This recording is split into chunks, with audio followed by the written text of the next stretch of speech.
It's Branner Mako here for the Branner Mako podcast. I have with me today Raj Kedon, and he is the owner of a website called keepfitkingdom.com, which has over 2,000 health and wellness articles, and he has 15 years of relationship and performance coaching. And he's been helping people, and in particular, he's invented a breathing method that he'll hopefully share a bit about today. Hello, Raj, and thank you for being with us. Yeah, thanks for having me, Brandon. It's been great to talk to you just off camera as well about where you are in Indonesia. But yeah, thank you for having me. Appreciate it. Oh yeah, oh for sure. I actually love talking and sharing about Indonesia because you don't really hear much about Indonesia because Indonesia is so insular despite being the fourth most populous country in the world. Amazing. What's the population? I think Yeah. it's approaching 300 million. I think it's the high 200s. Wow, amazing. I only know Iko Uwais from the Raid films, because Mhm. he's the most popular action star import from Indonesia. So I know he's doing extremely well. But apart from him, I don't know a huge amount about Indonesia. Yeah, and it's strange that you brought him up because of action. And here, when I go onto Netflix from within Indonesia, all I get is bombarded with Indonesian comedies and Indonesian horror films. And I asked my wife, what do they make in Indonesia? Yeah, it's mostly just horror and comedies. And Wow. so it's strange inside the country versus outside the country. Amazing, amazing. I love studying that because it sounds like Indonesia is still they haven't fully become homogenized with the rest of the world. There's still a lot of integration to happen, and it hasn't happened yet. So it's an exciting time actually. Hmm. And There's the thought, yeah. yeah, Sorry. their GDP, if you look at their GDP per capita, it goes up 15%, for a few years and then drops to like negative 15%, up, down, up, down. So it goes through this sort of boom busts sort of cycle where I feel like it hasn't had this consistent growth, consistent like it feels like a very, very modern country.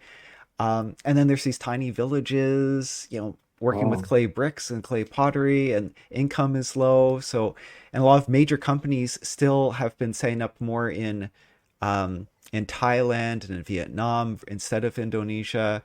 So I think it's on the cusp, and it feels so modern. It's insular.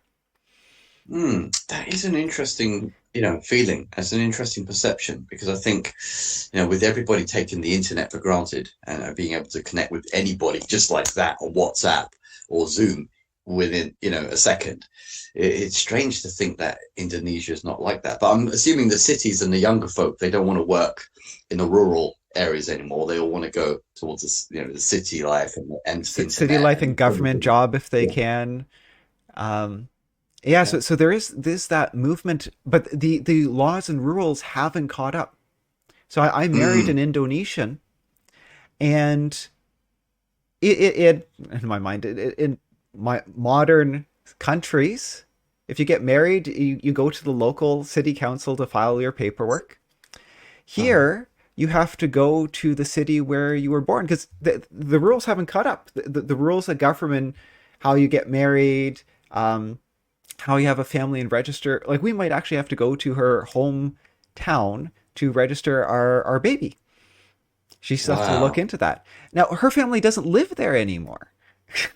Oh, The wow. concept of, Oh, of moving away from your where your family originated is just foreign to the rules. The rules just haven't caught up. Uh, so we had to travel down these rickety roads and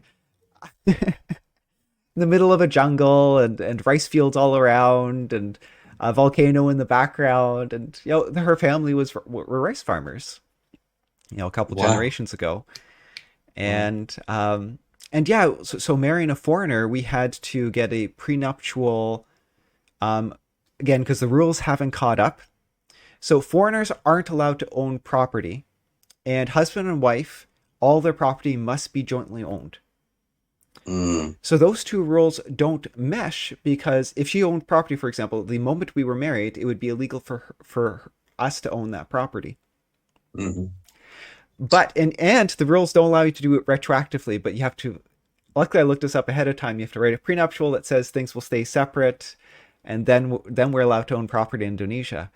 But Um, where we were registering our marriage, he had never done that before. wow. How He interesting. made a mistake on the paperwork, and she had to take like a 12-hour train and then like a 3-hour bus ride to go and refill out the paperwork again. Oh dear. Couldn't they do things via email? You would think Email and so, but the government is, and particularly in a small village like that, is still, and the rules village to village still hasn't been homogenized. wow. Wow. So the background for our wedding pictures had to be, I think, red, but the background in Jakarta, which is where we are, has to be white. So when we were getting our pictures taken, he was like, white, red, orange, purple, like what color do you need? Because it's not standardized depending on what Mm, village and province you're from. yeah. Wow. What's the economy type? Did it emerge out of communism No, or it's no? the history. There's some history with the Dutch. There's some history with the Japanese with World War II. Um, so the language is quite fascinating. The language Mm, uses the same letters as the English language, and actually borrows a little bit from the English language, but it's a an almost created language. It's a designed language. It's a fairly modern mm, language. mhm, It does use, it comes more from, I think, the Dutch language rather than English, although they use a lot of English words. But there's no masculine feminine. Let's get rid of all that from the French and Italian and Spanish. So none of that complexity. English, all of those tenses, I ran, you run, that's complicated. Let's get rid of all of those. There's only one version of each verb. wow. Yeah. Really? And it's a phonetic language. Every letter combination only has one sound it ever makes. Ever makes. So a word like nation, it's the same word here. Nation is the same word. Except, of course, they're Mm, going to spell differently. Why in English do we spell nation with a T? Put an S for an S sound. right. Right. Right. Canada starts with a C. That's weird. Replace Canada. Replace that with a K. Yeah, yeah. No, I get it. I get it. So interesting. Like you're a bit of a lexicon, are you? You're into the kind of Well, language. I plan to invest time into learning it eventually, but I learn a little bit Mm. here or there. But it's just so fascinating because it's a designed language. It's almost the perfect language. You know what I found out? And you're a doctor. What was Yeah. your specific sort of doctor speciality? So What I'm was your? actually a doctor of chiropractic, although just like a medical doctor can go and do other specialties. Um, Mm, my specialty is in neuromusculoskeletal medicine. It's a diagnosis specialty, sometimes called the orthopedic specialty, or cool. so orthopedic exams, reading MRIs, things like Got that. it. Got it. Interesting. Because when when we thinking people who think deeply about culture, the world, philosophy, I've been in metaphysics for the best part of my life, 25, 30 years. And the interesting thing about metaphysics is that it aims to have a paradigm that can accommodate everything. Hmm. And that's why I find it so interesting talking about Indonesia with you, because when we look at culture, beliefs, values, norms, religion, language, and so on, what I've found is that being brought up in London, the lexicon we have is extremely, the concepts are limited. Because, for Hmm. example, Hmm. if I tell you that there's some mind blowing things that could emerge out of this conversation. All right. So just bear with me a little bit. For example, when I grew up, um, the English language and concepts are based on the height of what happened in Greece and Rome, with Latin and Greek. So that's where our language mainly stems from. However, as I evolved and I began to become more acquainted with Eastern mystical concepts, I used to think, hang on a minute, the language does not exist here to support those concepts. So the people in that culture cannot relate to those kinds of subjects. And it's not in the public discussion whatsoever. Hmm. And I had to face this tough reality when I went to India for the first time when I was 18. There I was thinking, oh yeah, I'm from London, we have everything. Yeah, we're very arrogant, we're very obnoxious. I'll be honest, you know. And I went to India and I just realized how much I don't know about anything, right? Because when Hmm. I went to India, I was spending some time with some yogis over there Hmm. and some big spiritual teachers, like huge, massive ones. And I was there thinking that, well, materialistic life is the best and we've got everything and you guys don't have much. I was proved completely wrong on that. And when I came back to London, I was like, what have I been learning in school? Like, it's completely different, opposite to what is going on in the real world. Hmm. So I had to really completely revamp my paradigm and realize and accept the truth that whatever the school system in the UK had taught me was minuscule and irrelevant for the most part. That was a stark and shattering and humiliating experience to the ego, I can tell you that. um, yeah. It's so maybe two comments jumping off of that is one, Mm, the lexicon. I remember I was watching a video the other day that brought up, you know, we have the 80s, 90s, and then yeah. maybe 2000s, but no one really refers to decades anymore and think about events happening in decades. So from Mm, 2000, like maybe the 2000s, but from late 2000s to what 2025 now, it's just one big blob in our mm, consciousness because we don't have a mm, word to separate out sections of time, and we haven't been using. Even if we came up with them, we haven't been using one for the past 2 decades, and so we can't separate events into decades the way we used to, just because mm. the language is different. And and another thing about India, my partner at the time went to India for a wedding, of course, a month long event, Mm. and she was a very headstrong, confident, very tall woman, like 5'9", uh, big muscles. So perhaps an intimidating woman. Personality wise, maybe not the most intimidating, like but very Physical presence. confident, and she liked to be dominant in conversations and was strong speaker, strong opinions, all great things. In India, for a woman, that's very difficult.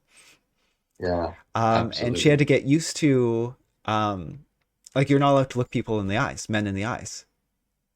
And so Right. her friend that was with her, like, look down, look down, stop looking up. And if there's a small enough group, she'd be like, shut up, I'm going to do what I want.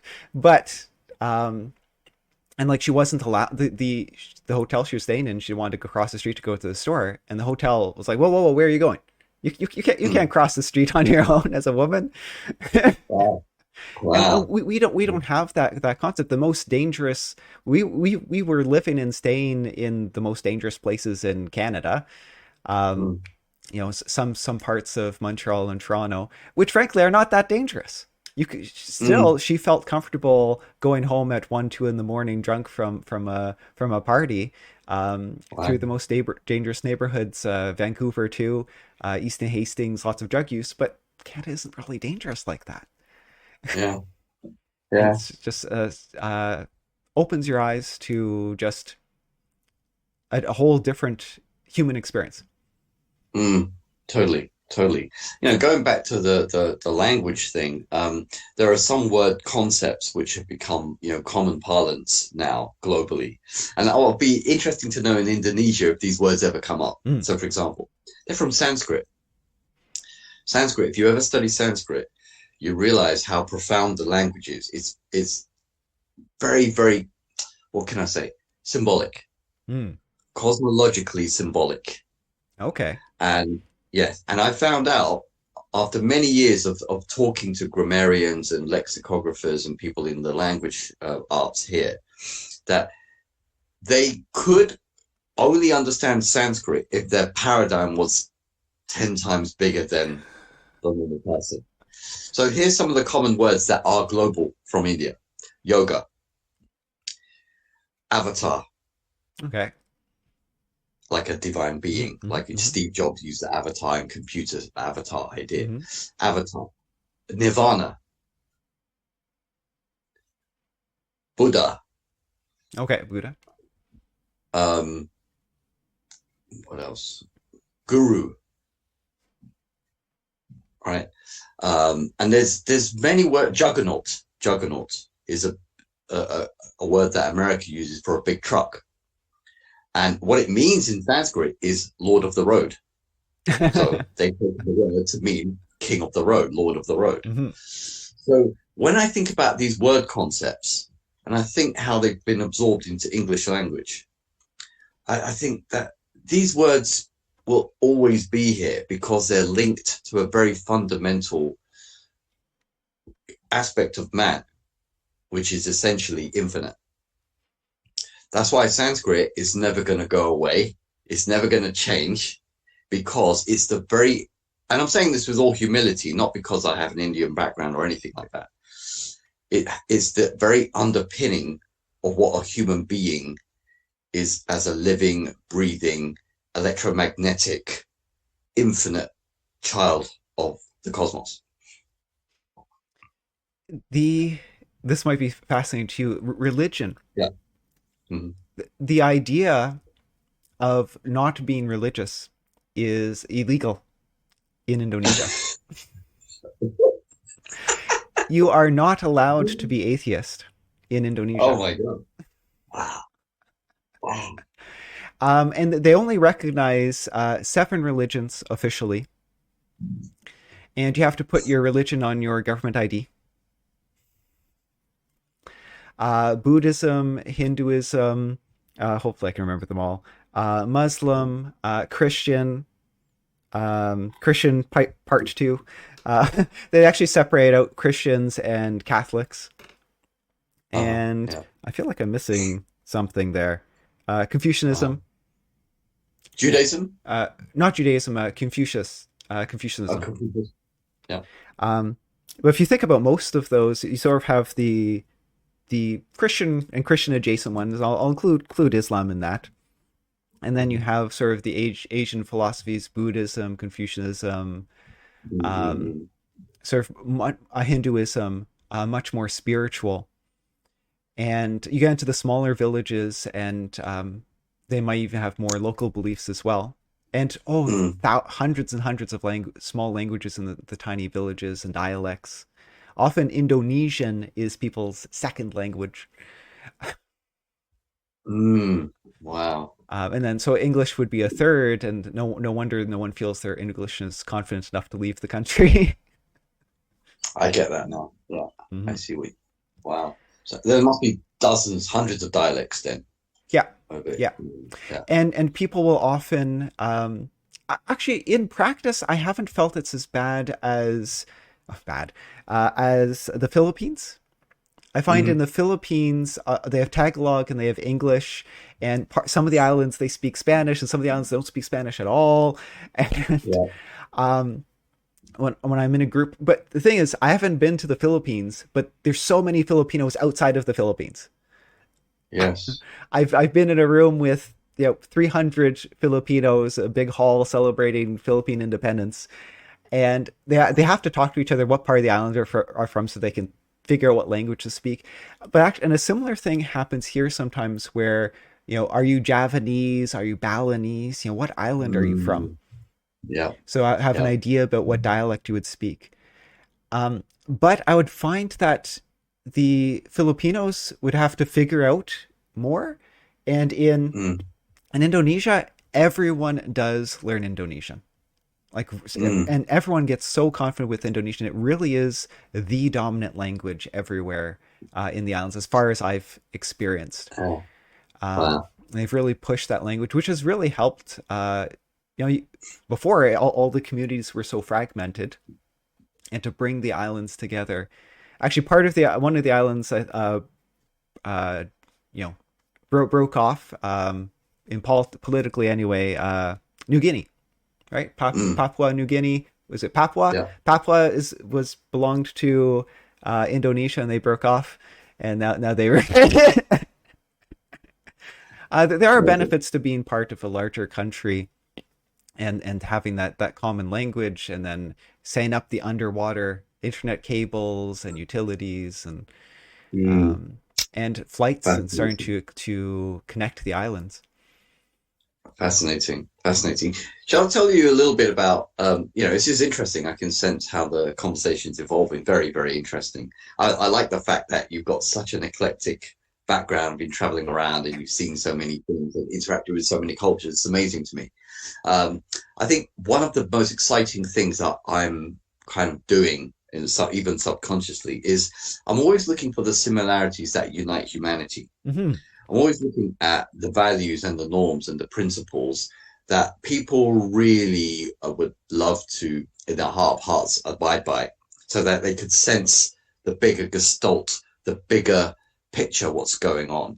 Because if you don't have a belief system, if you don't have a system of thought that allows you to tap into that finer vibration, you miss so much bandwidth of life. You so much that is there that you cannot see because you don't allow yourself to see it, right? So being a yogi and a metaphysician, ardently, I used to be thinking that this religion, that religion. Now, there comes a point where you transcend religion because humanity is humanity. We all Hmm. have. You breathe air. If I was sitting in your room right now, I could breathe the same air you're breathing. Hmm. If you're with me right now, you could breathe the same air that I'm breathing. So how was that different? There's nothing different there.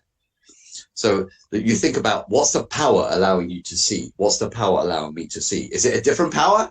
How can it be a different power? It's the Hmm. same power. Nervous system strength, immune system strength. How can yours be different from mine? Because it's built from the same template. Hmm. You may have a different experience than me in terms of your mental codification and different perceptions from your own personal biases and likes and dislikes. But fundamentally, the template is the same. But the content with which we fill it with, like the OS, the operating Hmm. system, is the same. But what we decide to program it with is up to us. Hmm. That's the kind of, when you talk about these islands, you're kind of struggling to get homogenized. I think it's fascinating because I can already see that it has to become homogenized sooner or later. Hmm. The world has to work together. Otherwise, they're losing leverage, they're losing time, they're losing energy. So when we work together, like when you have a small team, a mastermind, even 2 or 3 people working together on the same thing, you get so much done far quicker than you ever would if you tried to do it by yourself. Hmm. And when people are on the same page with the same principles and the same mission, it becomes so much fun because everybody's growing together. But as long as they're aligned to the right kind of mission, paradigm, principles, you know, And that's what I felt. you'll love this. You'll love this. Um, Indonesia's a mostly Muslim country, but Yeah. I was speaking with an expert on Islam, and he's like, and was telling him my experience that they're not real Muslims. It's like, okay, maybe not. So because they do not enforce their beliefs on others, Ah, and part yeah. of Islam is if you meet someone who's not a Muslim, you're supposed to try to convert them. You're supposed to want to enact Sharia law. And Right. here, religion comes after sort of culture. And when I brought this up to a Muslim here, it, it, she couldn't comprehend why she would want to enforce her religion on someone else, or force her belief system on someone else. She could not comprehend. No, like, and then a discussion came out that culturally we were all taught that everyone from the different islands has their own cultures, they can do their own thing, we have to all get along, you have to understand that everyone does something a little bit differently coming from different places. And so that's so ingrained into them that the religion is sort of Mm, laid up on top, and so they can't even fathom. doing something like that. Wow. And what do you think? Do you think, like, I could sense that you can resonate with what I'm saying? Hmm. Um, because Krishna said in the Bhagavad Gita, which is, I know I love all scriptures because I see the similarities, all of them. Doesn't matter whether a Muslim cannot convince me to be more of a Muslim because I'm already a Muslim. A Hindu can't convince me to be a Hindu more because I'm already Hindu. Christianity the same. Um, yeah, You know, we can find things that bring us together versus separate us apart. yes, exactly. I could have a podcast with someone and I could focus on where I disagree and I could hammer on that and we could fight, or I can focus on where we agree and we can travel in that direction, have a productive conversation. Absolutely, And different absolutely. cultures, different parts of the world. I've talked to schizophrenics about Jew conspiracy theories, and I've had a great time. And it was Yeah. going so well, I invited someone she thought was part of the conspiracy in to join us. Bring people together versus separating people apart. Yes, Um, yes, absolutely, absolutely. So I think, having all of this understanding of religion and so on, spirituality and belief systems and so on, I think once you have a principle-centered mindset, then that paradigm allows you to see so many things, as Krishna said in the Bhagavad Gita. Oh, Arjuna was the warrior who was despondent about having to kill his relatives on the battlefield.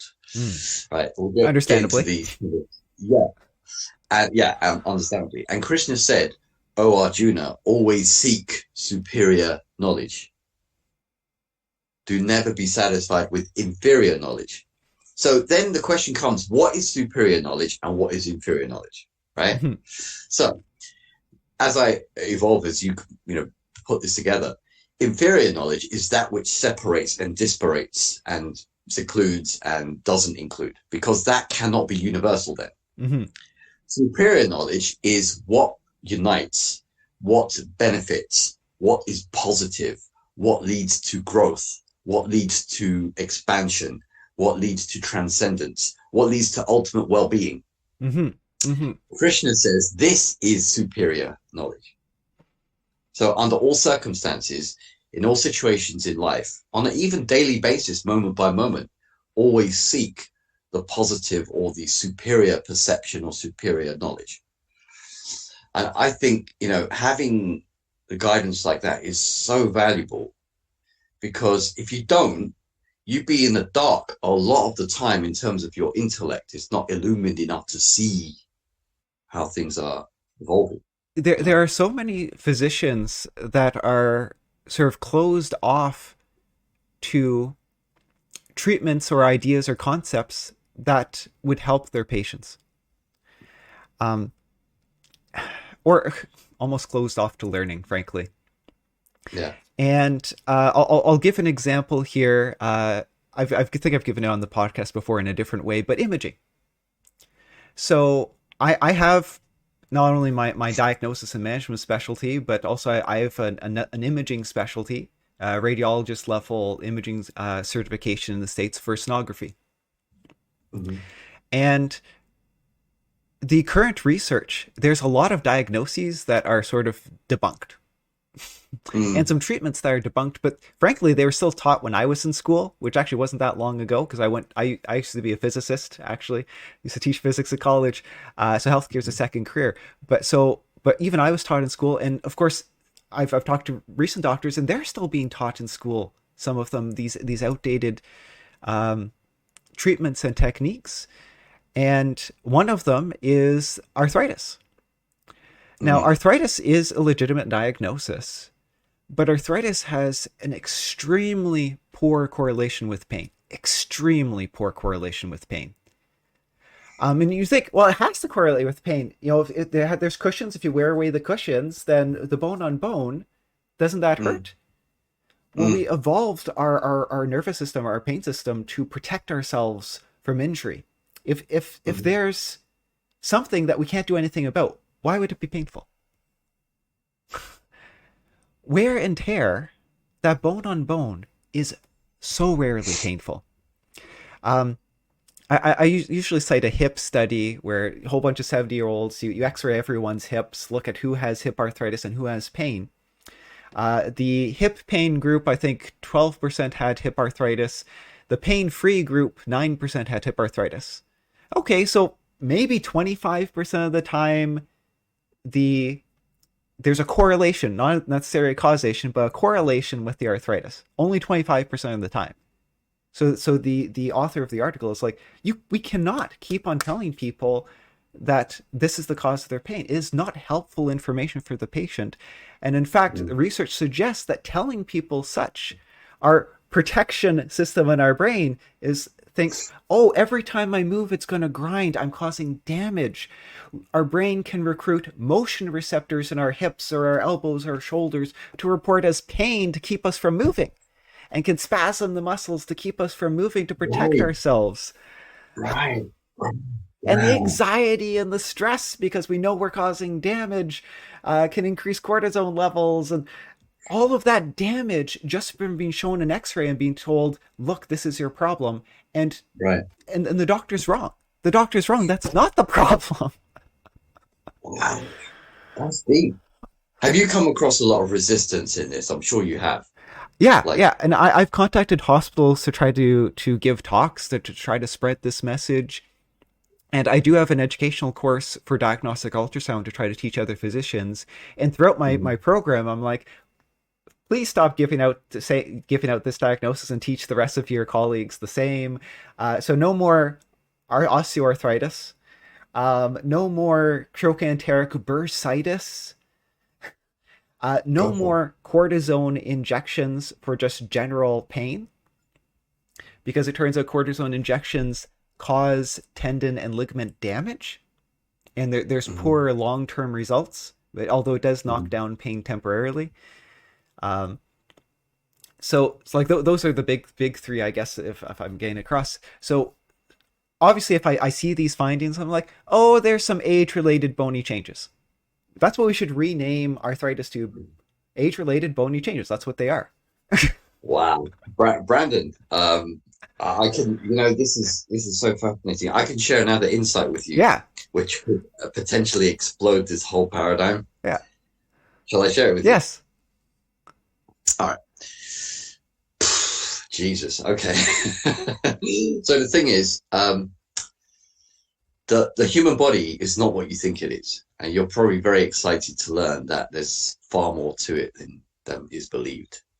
The human body is actually not just a physical being. It's an electromagnetic entity. Behind the physical body, there's actually an underlying pattern called an astral body, okay, which powers the physical body. okay, So the thing with that is that it cannot be hurt. It cannot be injured. It's unlimited in its power. And believe it or not, every single human being has this. And if you look into the subjects of aura radiation and aura photography and electromagnetic work by people like Joe Dispenza and Greg Braden, Bruce Lipton, and so on, they completely ventured out of the normal Stanford universities and all of those things. So they said, look, you don't know anything about the body. You really don't. And you're giving people these diagnostics which make them fear-bound and then compound the wrong thoughts against themselves. And they actually think that it's real, but it's not.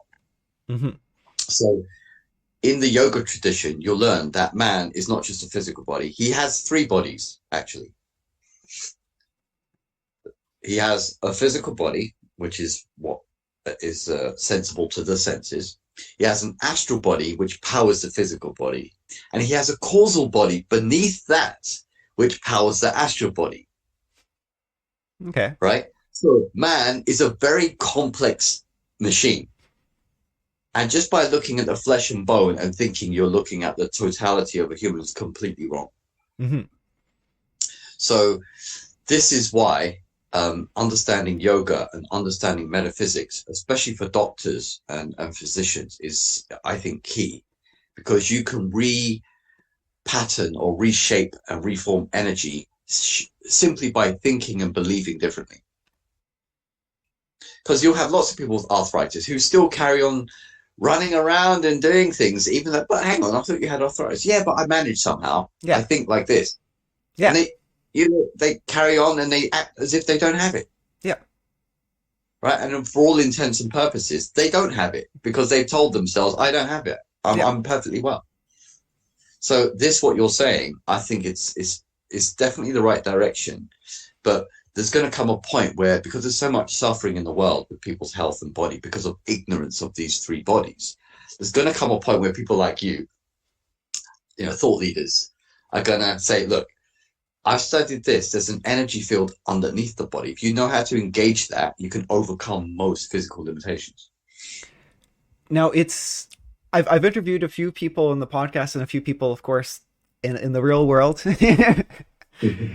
And there's different systems or that describe something similar, a different of energy, of pathways, of connected through the nervous system. And they're not necessarily the same, but they get to the same points. The ends are all sort of similar. I guess it's sort of like religion, different religions, but they all have a god of some, or most have a god of some sort. And yes, I could latch on as a physicist. I've been asked, particularly physics teaching. I even had a class in a course called biophysics, where we disproved a lot of health devices involving electromagnetism and such. That just scams, don't do anything or don't produce anything, or are actually dangerous, or and I could latch on to some of the aura photography, which is done doesn't make sense. I haven't looked at it all, but that's being negative. And even if instead of it being 3 layers, it turns out to be 2 layers. 2,000 years from now, they figure out it's 2 layers instead of 3 layers, or it's 4 layers or 6 layers. It doesn't matter how many layers it is if thinking like that helps people. Yes. It doesn't matter. That's right. So in traditional Chinese medicine, I spent 100 hours learning traditional Chinese medicine after I graduated because I wanted to be able to use needles. And I thought learning how to use needles, I would learn like needle safety. No, it was 100 hours of traditional Chinese medicine. And in traditional Chinese medicine, they have obviously the acupuncture points, but they have, of course, the elements as well. So there's blood flow, there's qi flow, energy flow, and there's types of qi, there's types of energy. There you have your organs, and each organ does certain things with certain types of energies, energy transformation, energy transportation. Different types of emotions are tied into all of this. You have heat, cold, dampness. It's been a while since I've used TCM. And people realize, okay, yes, the spleen in traditional Chinese medicine isn't necessarily the organ, the spleen that you can cut out of a human body. If for pathologic reasons, it's not the same as the physical organ. It's symbolic. Wow. It's symbolic in the system. What matters is that you take someone's symptoms, you take them through this process of diagnosis, and you end up, even if the diagnosis is a damp spleen, you get up from that. You get from that diagnosis a way of thinking in a treatment modality that will help them. And that's what matters. Wow. Yeah, right? Absolutely. Yeah. Yeah. It's fascinating because there's a great yogi called Paramahansa Yogananda. Have you heard of him? No. But I heard of the last 2 people you mentioned. Oh yeah, interesting. Yeah. When's he from? He's from the old school of India, Vedanta. Okay. Yoga tradition. Paramahansa Yogananda. He heavily influenced Steve Jobs. Okay. Because when Steve Jobs died, he gave all of the people who attended his funeral a copy of the book that he was most inspired by, called Autobiography of a Yogi. Okay. Which was written by Paramahansa Yogananda. And in that book, that one book, Paramahansa Yogananda explains what a human being is. And the most amazing thing that you will learn is that you are essentially infinite. We all are. Mm-hmm. If we're all thinking we're limited, we're deluded. That's the truth. Mm-hmm. But the problem is, because we're born in a society framework system of beliefs, it cannot accommodate for what we really are. Right? So we put a ceiling where there is no ceiling. Yeah. Right? On the human potential, in Russia, in the USA, they always say, oh, you only use 5% of your potential. But where is that other potential then? Why aren't you teaching like how to access that? Right? Where is it? You keep saying 5%, 5%, 5%, but where's the other percent? Where is it? Yeah. Right? This is where the science of yoga comes in. Because until you get into yourself, start to handle the invisible forces of what they call life currents, which are magnetic forces all around us, you cannot decipher and understand the framework of energy that's flowing in you and through you and in the external world also. It's very difficult to understand because you can't perceive them with your senses. However, you can perceive them with your mind. And the mind itself is invisible, and the mind itself is never talked about anyway. So no wonder no one knows anything about anything. Right?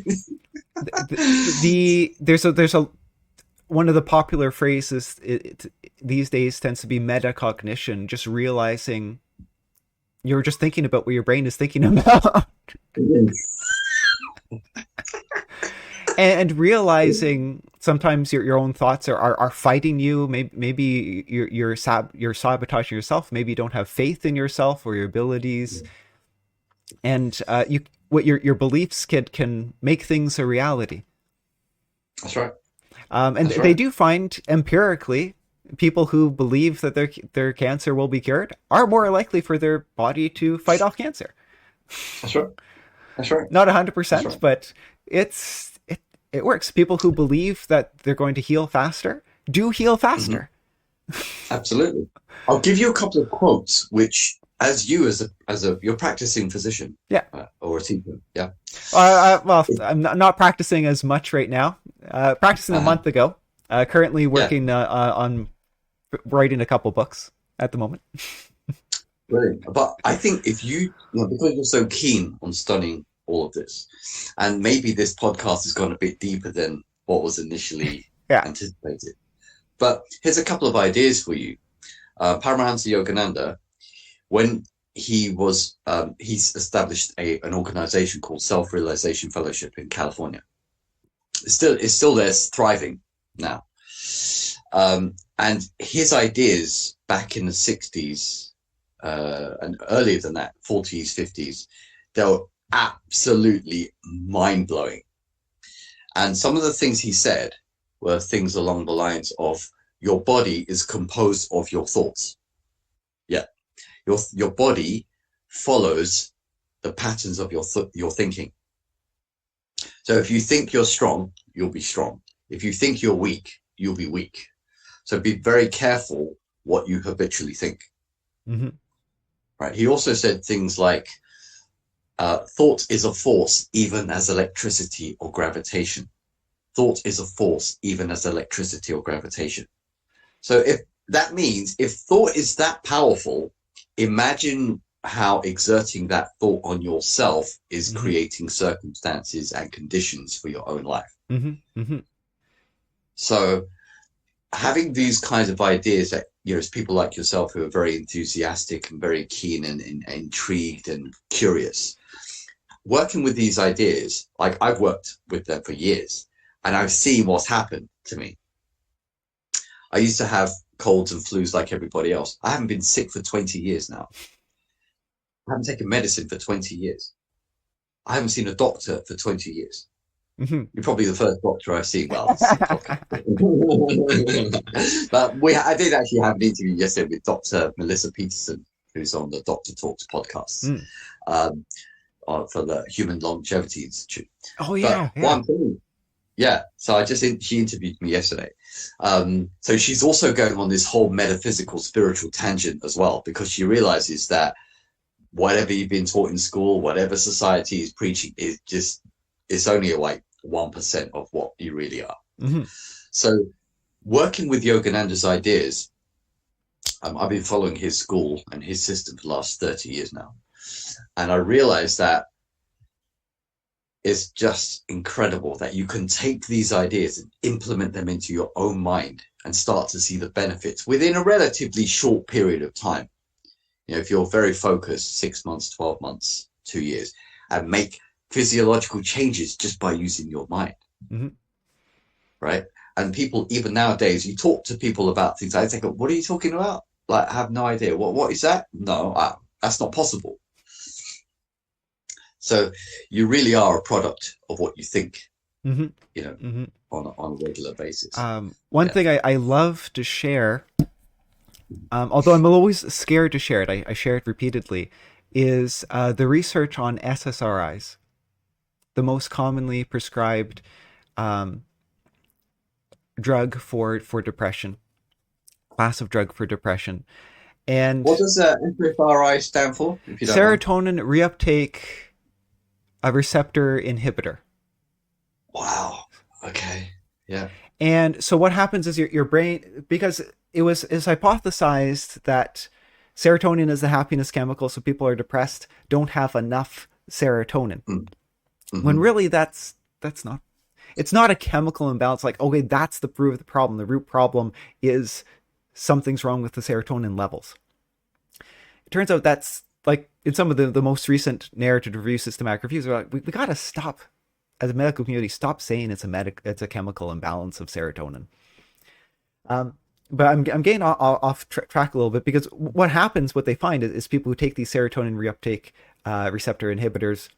So yes, but the brain makes serotonin like it normally does as a neurotransmitter, and your body, it interacts with the receptors. You feel happiness. Then the body eats up that serotonin so it doesn't float around. If you inhibit the reuptake, then the serotonin floats around and interacts again and again and again. But our body it's very adaptable. So it's like, no, why am I happy? I didn't want to be happy. So it very, very quickly, within a week or so, it very quickly just releases even less serotonin. So then the person actually does have a serotonin imbalance in the brain, they become chemically dependent on the drug. And you can't, it's very difficult to come off SSRIs without feeling extremely depressed and maybe even suicidal, because you're now chemically dependent on it, because your brain has adapted so quickly to the drug. It didn't want to be happy, and you tried to make it happy, and it's like, no, that's wrong. I'll change my programming to be the way I want to be. And then so you have to slowly come off, so the brain has time to readapt to the chemistry it wants. It wants to behave in a way it wants to behave. That being said, of course, in medical studies, you want to compare a pill against a placebo. If you look at all the SSRI studies, it does not perform better than placebo. It does not perform better than placebo. Now, there are some outliers that for very, very severe depression, it seems like it performs a little bit better than placebo. But for mild, moderate depression, particularly, study after study after study after study after study, thousands and thousands, tens of thousands by now, no better than placebo. But the doctor can't prescribe a sugar pill. So what's a doctor supposed to be? Like, I sort of understand. The placebo actually helps people. The placebo does help people. If you take a pill, now I'm going to feel happier. Now I'm going to be better. Now my life is going to turn around. Now things are good. You know, I've taken the step. I've taken the drugs. I'm going to get better. Sometimes you have side effects. Oh yeah, I'm having constipation now because neurotransmitter affects the whole body, muscle aches and things. Okay. Yeah, I'm feeling things. The drug's going to make a change. My whole life's going to turn around. You get off disability. I'm going to get back to work.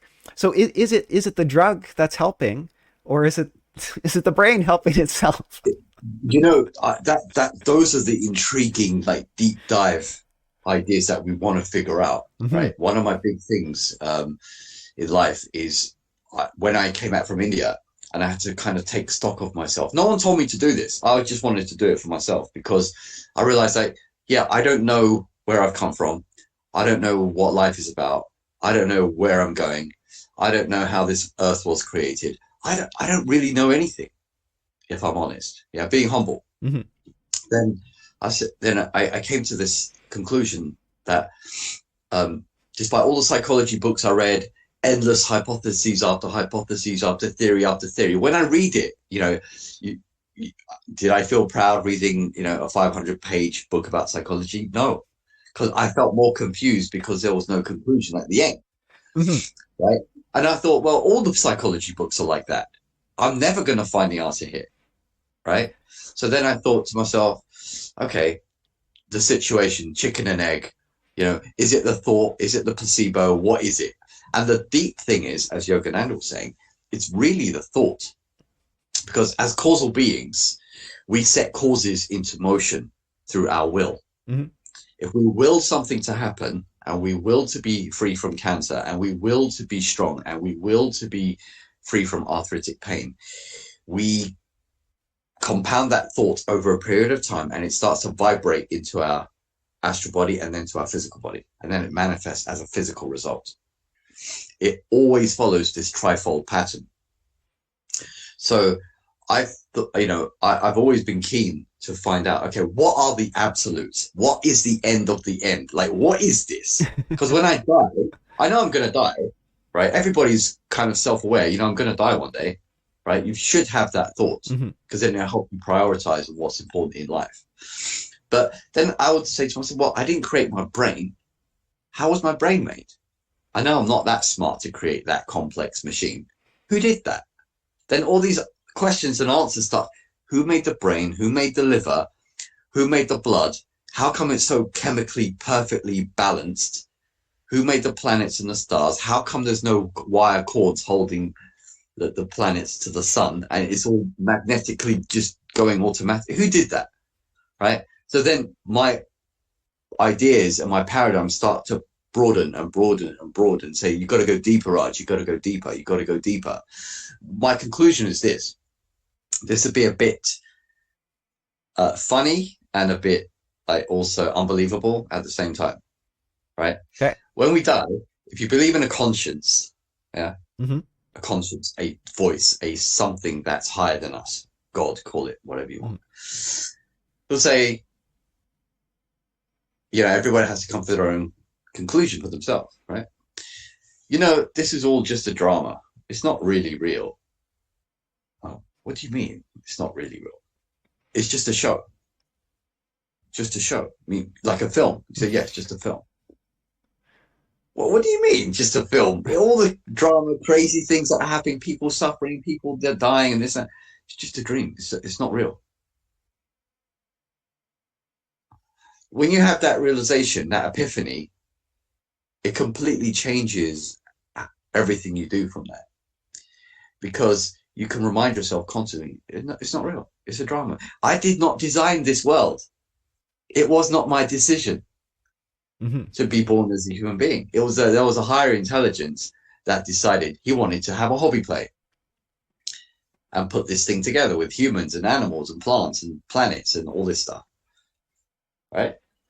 Wow, it's not me. So I can relax. Yeah. I didn't do this. Relax, chill out. There's a higher power in control here. Yeah.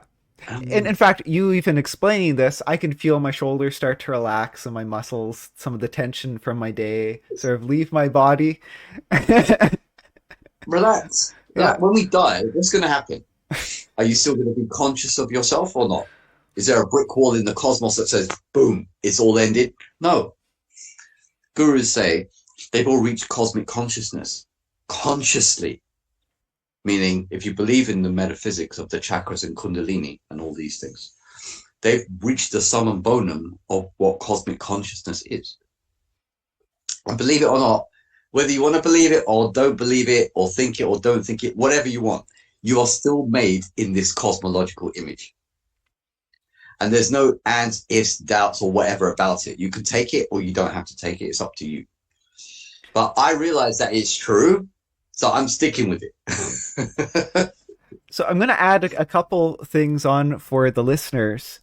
Yeah. Is when I work with my patients, particularly with some of the chronic pain patients, I want to help them sort of up here as well, right? Yeah. And a lot of this I end up working with sometimes multiple different mental health counselors, sometimes hypnotherapists. You know what? I don't care who I work with, as long as it helps the patient. I don't That's it. care what type, whether it's religion. I ask people, are you religious? Have you gone to church? Oh, you're religious, but you haven't gone to church. Try to go to church. I don't care what type of thought process, whether it's thinking about the metaphysics, whether it's thinking about traditional Chinese medicine and blood and qi stagnation and that type of thought process, if that helps you, whether it's psycho-cybernetics and reprogramming the subconscious mind, Yeah. what paradigm you want to use, I don't care. You have to find something, and one of the things should help you get through this, get That's over right. this, and enjoy life, get through stress. And yes, so don't necessarily, if you're listening, don't reject, oh, I'm a man of science, I don't like this metaphysics stuff, not scientific enough for you. Don't knock it if it might help someone. Yeah. And who knows, it might even help you. Yeah. And what Absolutely. I'm going to ask the audience as well is a lot of these thoughts, if you think about them in a too superficial level, they don't help you. Mm. A lot of these things require thinking exercises, sometimes thinking and breathing exercises, and it's a process, and you sort of have to try the process, not just, okay, I'm thinking there's a God, I'm praying to God, okay, help my cancer, okay, I did it. Now is my cancer going to be gone? I don't think so. Right. Yeah. You don't really have the faith part of that. The, You there's have a to believe faith, it. the You have to belief. have a belief. You have to Yeah. have that belief, and it has to be at the subconscious level, and you can't affect the subconscious level with a very superficial thought. Correct. Exactly. Exactly. So if That's you're going to so try true. something like this, you have to have some sort of process and some deeper level of belief and thinking to have something like this help you. Absolutely. Absolutely. And being in the Western world and yourself being, modern and traveled and cultured and excited to learn about anatomy and physiology and realize that the more deeper you go, the more you realize you don't know and That's that you need, and you're like, where does this end? Like it's endless, right? yeah. So the thing is that what I wanted to do was build a system, something that is easily replicable, anybody can do anytime, anywhere. And it doesn't matter if you're Indonesian on an island or in Jakarta or you're young or you're old. I wanted, because I'm so passionate about metaphysics and transcendence, I wanted to know what's the energy system that works for everybody, regardless Hmm. of what you believe or don't believe. Hmm. Because when you get into metaphysics, you also become an engineer, you become a doctor, you become, a designer, you become a creative artist, you become all of these things. Because in order to understand universality, you have to go through so many different um, like viewpoints to understand the whole. Can I understand an engineer? Can I talk to a doctor? Can I talk to a teacher? Can I talk to a child? I have to be able to understand the unity in humanity. Hmm. So energy, there's only two constants in the universe, which is a relief. When I found out the simplicity of this, I thought, thank God for that. There's only two constants in the universe. One is consciousness, the other one is energy. Everything is a theme based, or a variation on this theme of consciousness and energy. Now, why is it so complicated? Why does it seem like maybe I don't know if that could be real? I'll tell you why. Because in the field of energy, you have many different vibrations and you have many different frequencies. So you can only understand from where the frequency that you're at, where you're vibrating from. You can only understand from that point. Okay. So what you need to do is refine your energy and empower your energy to such a point where now you can encapsulate more of the universal energy, which is all around us. So that's my mission in life. And luckily, on the way to doing this, I found out a lot of very interesting breathing techniques and methods. And if you like, Yes. Yes. yeah, In fact, I might separate out the breathing exercise. I'll include it here, but I'll also include it maybe in a separate video, just so it won't scare away the people seeing an hour-long video on YouTube. yeah, yeah, Um, absolutely. because I do want people, if you have a tool that can help people. I did see on your website you have this breathing tool, and that you do sell on your website some online tools for helping people work through this exercise. Is that Yeah, correct? correct. Okay. It's basically based on this poster here. Yeah. Okay. It's, Awesome. yeah. So yeah, so his website is keepfitkingdom.com. Mm-hmm. Okay. And let's get to this exercise. Okay. All right. I'll walk you through it. Okay. Um, do you practice, Brandon? Do you practice any breathing method yourself? Not lately, but I should. On and off in my life, I have. Okay. Okay. Um, but it's been about a month since I've done an exercise. Okay. Have you heard? You've heard of Wim Hof, I assume. No. Oh, okay. He's the Iceman. He's known as the Iceman. He's Okay. from Holland. He's made breathing very, very popular. Millions of people now follow his lifestyle, his methods, and so on. Okay. However, his are quite vigorous and they're not suited to everybody. Okay. Yeah, but ours, the one that I originated, is very gentle. It's very soft. It opens up the parasympathetic nervous system to get people away. Yeah. Yeah. Those are the ones I gravitate to, and I gravitate to for my patients. So maybe that's why I looked up the Iceman. Yeah, yeah. It could, because that's more based on kind of going through this sympathetic mode first, which is hard. Yeah. You got cortisol, You got got the fear. cold therapy too, and the ice plunge, Yeah, the ice bath it's, therapies. yeah, it's shocking. A lot of people don't naturally want to do those Yeah. things. But I can see where it has its applications, but longevity wise, I think a lot of people fall off that as well because they just don't feel motivated to do it. But what I noticed is that if you keep it easy, gentle, soft, and simple, they're a lot more likely to sustain that practice. Mm-hmm. Mm-hmm. So, as you know, you've got the sympathetic nervous system and then the parasympathetic nervous system, hard, soft, light, dark. Yeah, it's the same principle as qi, as in Chinese medicine. So we activate the parasympathetic nervous system very quickly, Mm-hmm. super fast, in a way that you can't even believe that you were in the sympathetic nervous system because you flipped a switch, basically. Mm-hmm. And now you're in the parasympathetic. You can rest, digest, relax, sleep, heal, recover, feel peaceful. Very, very important that we know how to consciously do this. So I'll walk you through the process. It's very easy. So first we check the nostril flow by blocking the right nostril and breathing out once through the left. Okay. And then block the other one. And is the ratio 50-50 or is it one open more than the other? So 50-50. 50-50, okay, perfect. Brandon, how would you say you're feeling right now on a scale of 1 to 10? 1 terrible, 10 amazing. Okay. I'm feeling about a 7. 7, okay. Yeah. Okay, cool. Not too bad. Okay. So what we're going to do, we're going to breathe in 3 parts through the nose. Okay. I'll show you in a sec. And 3 parts out of the mouth with a slightly elongated exhale on the 3rd out breath. Okay.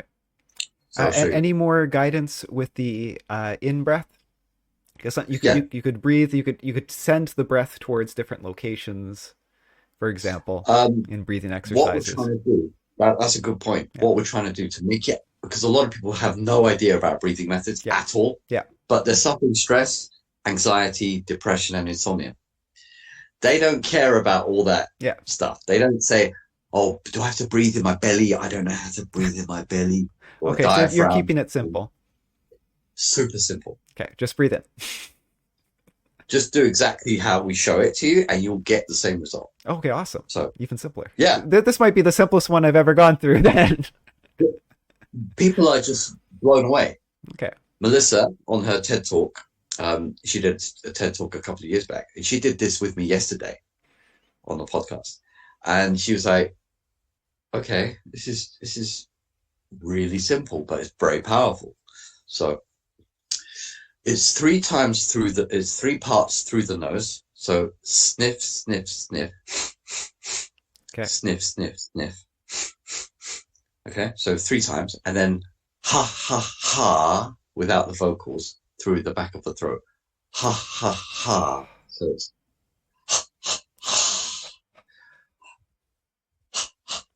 the third one a bit more elongated. There you go. Okay. There you go. So it's sniff, sniff, sniff, and then there you go from the back of the throat, because that activates the parasympathetic nervous system, the vagus nerve. Mm-hmm. Okay. So what we'll do this with eyes closed. Okay. For 1 minute. Okay. Okay. 60 seconds. I'm going to put the timer here. Okay. All right. And the idea is here.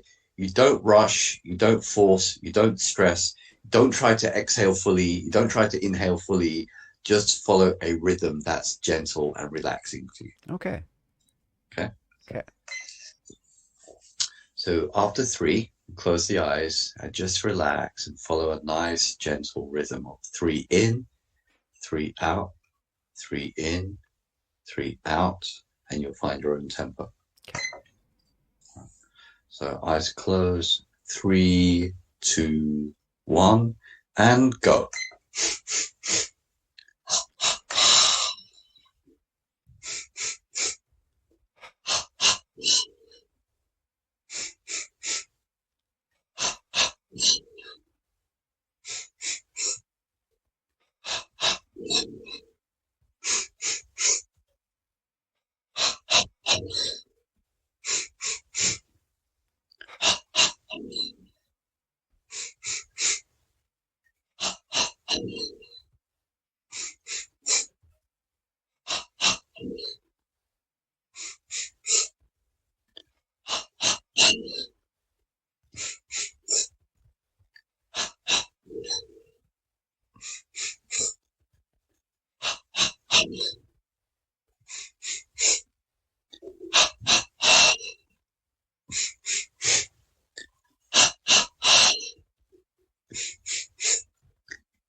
Okay, keep your eyes closed, Brandon, and just relax.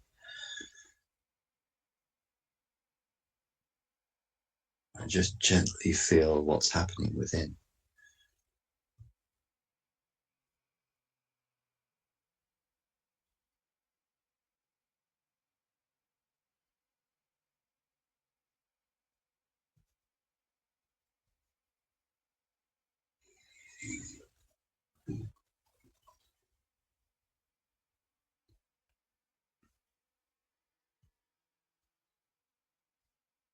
Just relax. Keep your eyes closed and tell me what you notice and how you feel. So pretty darn effective. Um, Mm-hmm. at first I felt sort of tingles. I don't know. Mm-hmm. And I felt actually probably about, I guess maybe about 20 seconds in, my head started to get heavy. And I was like, oh, I don't know if Mm-hmm. I can get through all of these. I'm starting to get tired. Mm-hmm. It's 11 o'clock p.m. here in Indonesia. Yeah. I wasn't tired before I started. Um, Mm-hmm. but even now that I'm talking, I almost feel more comfortable talking sort of Yeah. like this. taking effort almost to wake back up to talk at my normal volume. Hmm. So, and I almost feel like rocking. Yes, exactly. Yeah. Okay, good. Now, um, did you feel your heart rate slow down a little bit? Oh, I didn't feel my heart rate at all. That's great. That Yeah. means you have really slowed down your heart rate. Yeah. Most people report about 20% drop in heart rate. Oh, wow. Yeah. So next time, if you do it with a Fitbit or a tracker, you can see for yourself. Oh, wow. Okay. It is slow. Mm. Yeah. Yeah. That's Yeah. amazing. Right. This is just 1 minute. Yeah. That, Right. that, Now, keep your eyes closed. okay. 1 second. Yeah. I'll talk you through it. 1 second. Um, Now, the mental chatter, the monkey mind that often just chatters away, restless thoughts. Have you noticed that decrease a bit? Yeah. I haven't thought about anything but answering your questions. Yeah. It's sort of Do empty. you, yeah. Do you see what's happened there? Yeah. People who say, I can't switch off, I'm always stressed, I can't, yeah, my mind is often causing me stress. And what did you do? You switched the monkey mind off right away, Hmm. right? So you put it to sleep, basically, right? So do you feel, Brandon, a growing expanse of mind beyond the body, like a presence and awareness beyond the flesh and bone, like a bigger expanse of yourself? Well, Do you to feel that? me, that I would describe that as that tingly sensation at the Mhm. back of my brain. Used to get in church all the time too. Aha. Um, so I do feel that sensation a little bit. Okay, good. And on a scale of 1 to 10, you said you felt a 7 earlier. What do you feel now? Oh, I feel it's a 9 or 10, but I feel like I want a nap. It's Yeah, if I was trying to start my day, this isn't the way I'd rate it lower because I'd be too sleepy to work. yeah. Good. But I'll explain what's happening in a second. Okay. Okay, so how surprised are you? Okay, so you went from a 7 to a 9 in 60 seconds. That's Yeah. very, very good. If my goal was to be sleepy, if my goal Yeah, is to edit this video after, then maybe I'm a 5 because sleepiness will get in my way. yeah, exactly. Oh, Now, on a scale of 1 to 10, Brandon, yeah. um, how surprised are you at how quickly this worked, given that you just did it for 60 seconds? 10. 10. I was fairly skeptical. Uh, Yeah. I knew it would feel maybe not. At 10, it worked as well as it did. Mm. I Yeah. do breathing exercises, and I expected Mm. it to feel a bit better. I didn't Mm. expect to feel this much better. Yes, exactly. Yeah. Now, to answer your question just now, when we deal with people with insomnia, and they say they've had insomnia for 5, 10, 15 years, they do this method within 30 to 90 seconds, they fall asleep. Yeah. I believe it. Yeah. And they do it, if they're lying in bed or just before they go to bed, they're sitting up in bed, they do this, they fall asleep, they sleep for 6, 7, 8 hours, and they don't wake up. That's I was for insomnia many years ago. I was given a guided meditation, which Mhm. really did help me sleep. But Mhm. it was 50 minutes long or 55 minutes long. Wow. Right. So this is Yeah. much This does faster. it. Yeah, and the good thing is when people fall asleep, when they wake up, they say that's the most refreshing sleep I've ever had since I was a child. Mm. Right. So you're releasing hormones in the brain and you're activating the vagus nerve all at the same time. Hmm. The compound effect of this, if you do it for 2 minutes or 3 minutes, which we talk our clients through to do, they get in the zone and they're in a flow state all day long. Mm. And there's no negation, there's no negative energy. People start agreeing and nodding their head in affirmation because there's no resistance within them. Mm. When you're in a flow state, everything goes perfectly well and you fulfill your maximum potential. creatively, in terms of your interactions with other people. Everything just flows effortlessly as it should. Hmm. So there you go. Wow. So thank you. And thank you on behalf of my audience as well. You're Now, welcome. just to remind the audience that there are some resources to help on his website. I think you can purchase them on his website, posters and some sort of online help or something like that, right? Tutorial, yeah, there's an animated tutorial that people can buy. Yeah. Okay. So it's keepfitkingdom.com. And thank you for joining me today. It's been really enlightening, Brandon. I'm sure hopefully we'll do something again soon.